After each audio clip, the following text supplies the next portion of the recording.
I pledge allegiance to the flag of the United States of America and to the republic for which it stands, one nation, under God, indivisible, with liberty and justice for all.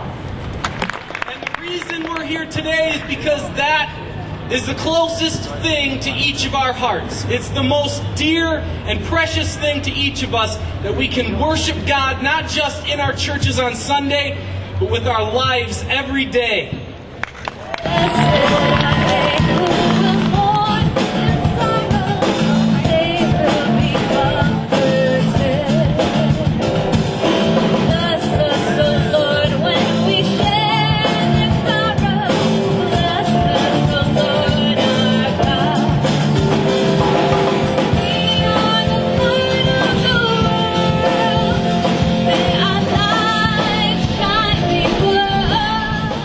Of the American Family Association of Michigan is to promote traditional Judeo-Christian values, Catholic or Protestant. In that capacity, and as a Baptist, I've often been told by my Catholic friends and our supporters that I'm more Catholic, perhaps with a small c, than many Catholics that they know. Well, in this stand for religious liberty, I am proud to say I am a Catholic, and are we not all Catholics today?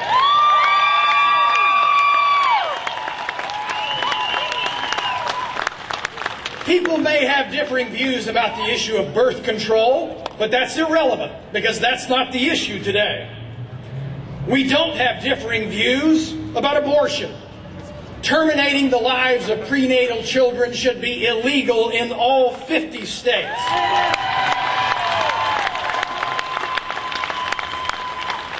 But even abortion is not the issue today. Both birth control and, for now, abortion are legally and easily available to anybody if they want to pay for them out of their own pocket. And of course, President Obama, as Senator Cropsey indicated, lied to us. We now know that under his socialized medicine scheme, our tax dollars will be used to pay for abortions. But the issue today is religious freedom and rights of conscience, and whether the federal government has the legitimate authority to force any one of us at what amounts to a point of a gun to violate our own faith and conscience by forcing us to pay out of our pocket for someone else's birth control or abortion.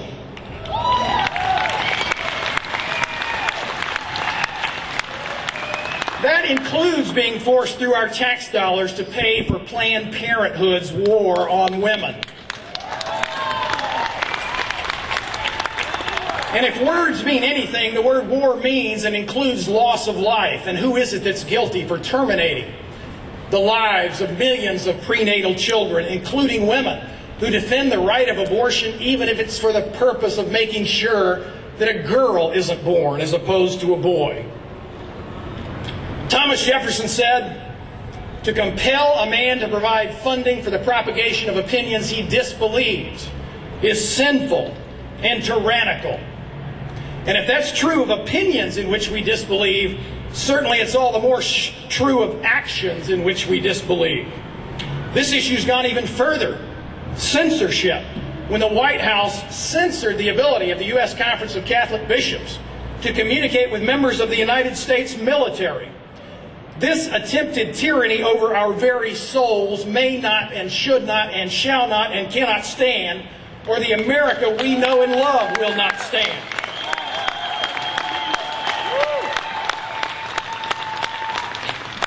But this is not the beginning of efforts to make it a crime to dare abide by your religious convictions. It's part of a global agenda that is clearly hostile to traditional Judeo-Christian values.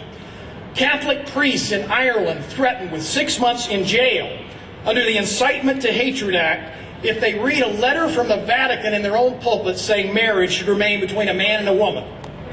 The Bishop of Saskatchewan hauled before the Human Rights Tribunal because he dares write in his diocese newsletter that marriage should remain between a man and a woman.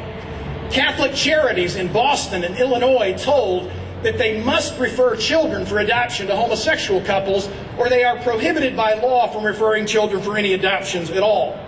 A Pentecostal pastor in Sweden jailed for 30 days because he gives a sermon out of Corinthians indicating that people who engage in sexual activity outside of marriage, other than between marriage between a man and a woman, is unbiblical and sinful. That's why the American Family Association of Michigan and 3 pastors has filed this civil rights lawsuit against Obama's new hate crimes law. And as part of that stand for religious liberty, we declare that no one, including Barack Obama or any president of the United States, has the moral or constitutional authority to force you or your church-owned schools or hospitals or charities to pay for someone else's sexual activity.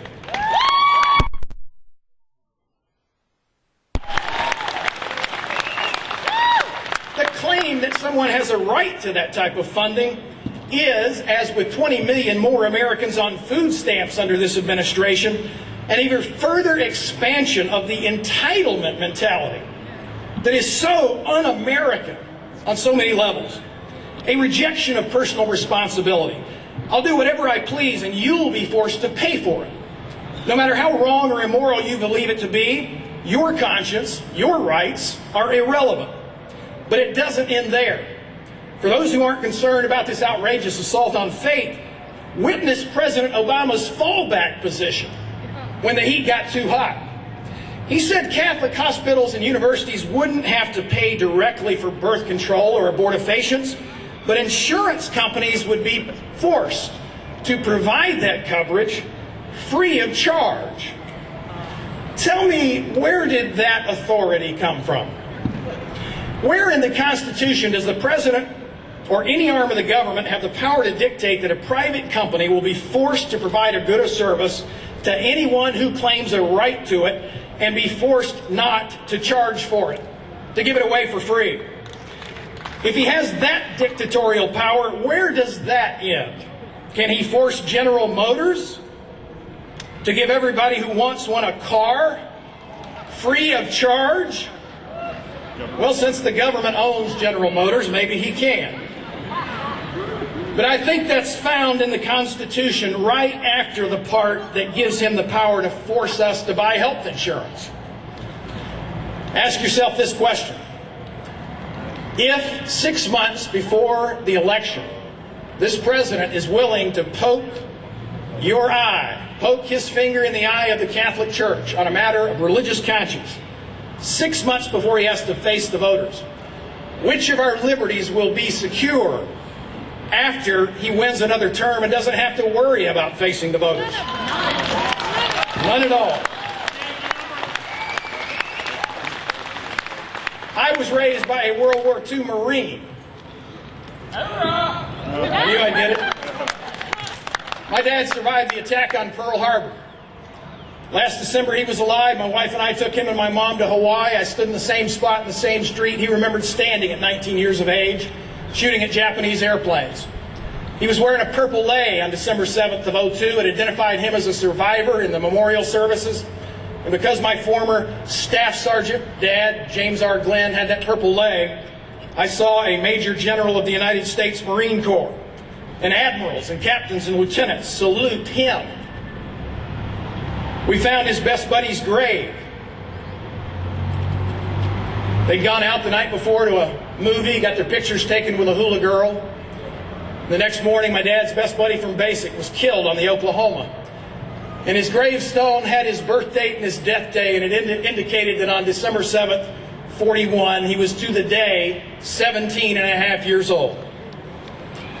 I tell you that to tell you this. My dad taught me, not just by his words, but by the testimony of his life, to love my country. And I believe everything he taught me to love about America, our liberty and our strength and security and our free enterprise system, and our founding Judeo-Christian values are at imminent risk of being lost in a way we as Americans, born when most of us were born, would never have conceived possible. If Barack Obama is not stopped, if he's given the chance to finish the job of implementing his agenda, he threatens to rob our children of their birthright of freedom and turn our country into the United Socialist States of America. and we'll lose our economic and our religious liberty. And we and our children may never get a free country back. God forbid.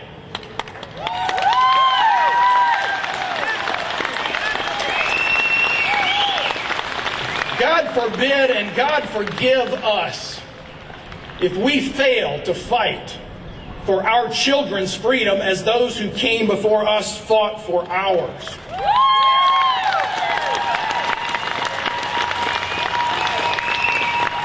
I think I know the answer to this question.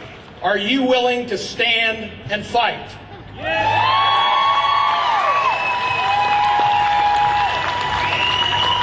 And I will be proud to stand and fight with you. God bless and keep you strong for that fight. Thank you. We invite you to use your voices now. Let's be heard.